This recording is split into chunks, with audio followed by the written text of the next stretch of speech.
Hello, this is the Reverend Dr. Heather Hill. I am the Rector of St. Paul's Episcopal Church in Hudson, Wisconsin. And I am reading to you today from part of my upcoming book that's to be released this spring on how do we move the Episcopal Church to worship a fully gendered God and not just one that is masculine or neutered. I believe that God is greater than gender, and at the same time inclusive of all genders. As God affirmed from the beginning of creation in Genesis 1:26-27, let us make humankind in our image according to our likeness. So God created humankind in God's image. In the image of God, he created them. Male and female, they created them.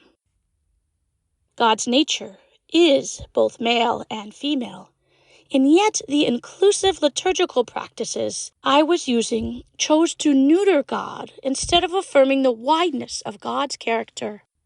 I took away the glory of God's image and replaced it with a sterilized being. I immediately knew I had to re-examine the main Anglican prayer books written in English to seek new ways to express the Trinity during liturgy, especially to search for words and blessings that encompass the full genderedness of God. Anglican liturgy has been written using male pronouns for God since the Book of Common Prayer was created during the Reformation. As the Anglican Communion spread from England and its colonies throughout the world, it continued this practice. During this last half-century, increasing numbers of people have longed for a more gender-inclusive representation of God. Various scholars and liturgists of the communion have created their own inclusive language versions of the prayers and services. However, upon examination of these liturgies, feminine language and feminine images of God have not appeared. Instead, neutered images and expressions have replaced masculine terms. And these liturgies have simply been declared inclusive without any actual inclusion of feminine gendered terms.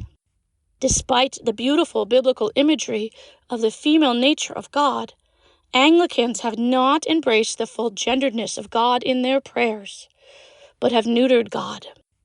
Liturgists have chosen a neutered God instead of using expanded gendered language for God.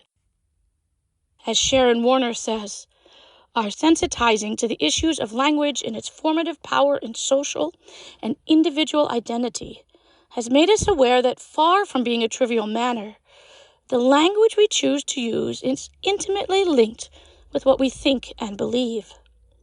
It goes back to the ancient concept of lex orandi, lex credendi. The law of what is prayed is the law of what is believed.